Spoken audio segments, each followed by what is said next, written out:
અમદાવાદ શહેરમાં આરબીઆઈની સત્તાવાર કરન્સી ચેસ્ટમાંથી કરોડોની ચોરીના સનસનીખેજ કેસમાં પોલીસને મોટી સફળતા મળી છે.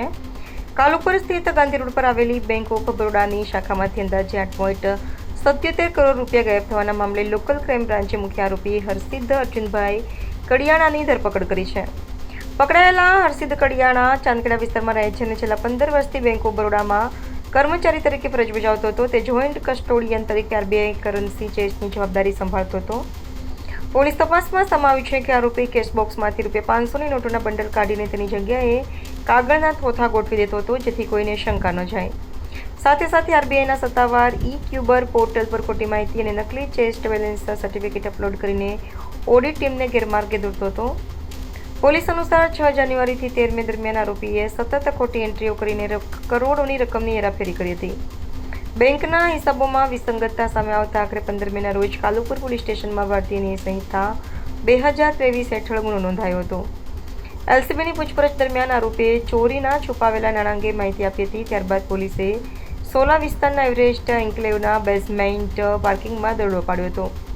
ત્યાં પાર્ક કરેલી અર્ટિગા કારમાંથી ₹2.2 કરોડની રોકડ મળી આવી હતી. પોલીસે કુલ 2.26 કરોડનો મુદ્દામાલ જપ્ત કર્યો છે, જેમાં રોકડ કાર અને મોબાઈલ ફોનનો સમાવેશ થાય છે.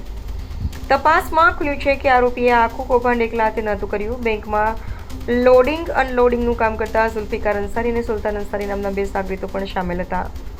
આરોપીઓ કેશબોક્સમાં કાગળ ભરી રૂપિયા ભરેલા બોક્સ ટ્રોલીમાં મૂકીને બેંકની બહાર લઈ જતા હતા. બાદમાં તે સીધા આરોપીના ઘરે પહોંચાડવામાં આવતા હતા. પોલીસ મુજબ ચોરીની રકમમાંથી હરસિદ્ધે પોતાની પાસે ₹7 થી 8 કરોડ રાખ્યા હતા, જ્યારે સાગરીતોને અંદાજે ₹1 કરોડની રકમ આપવામાં આવી હતી. પોલીસ તપાસમાં સામે આવ્યું છે કે આરોપીએ ચાંદખેડામાં ₹2 કરોડથી વધુની કિંમતનો આલિશાન બંગલો ખરીદ્યો હતો. ઉપરાંત ₹1.40 કરોડની દુકાન, એક છોટા હાથી વાહન અને ક્રિપ્ટોકરન્સીમાં પણ રોકાણ કર્યું હોવાનું બહાર આવ્યું છે. આ ઉપરાંત તેની સાથે કામ કરતી વૈશાલી નામની મહિલાને મકાન ખરીદવા માટે ₹28 લાખ ઉધાર આપ્યા હોવાનું પણ સામે આવ્યું છે. હરસિદ્ધ કડિયાણાની પત્ની રેલવે પોલીસમાં હેડ કોન્સ્ટેબલ તરીકે ફરજ બજાવે છે. ફરિયાદ નોંધાયા બાદ આરોપી પરિવાર સાથે મનાલી ફરવા ગયો હતો, પરંતુ કેસ અંગે જાણ થતાં તે ત્યાંથી ફરાર થઈ ગયો હતો. હાલ પોલીસ બાકીના આરોપીઓને પકડવા અને બાકીની રકમ રિકવર કરવા માટે તપાસ તેજ કરી રહી છે. સહ કસ્ટોડિયન તરીકે ફરજ બજાવે છે, જેમનું નામ છે હરસિદ્ધભાઈ અર્જુનભાઈ કડિયારા.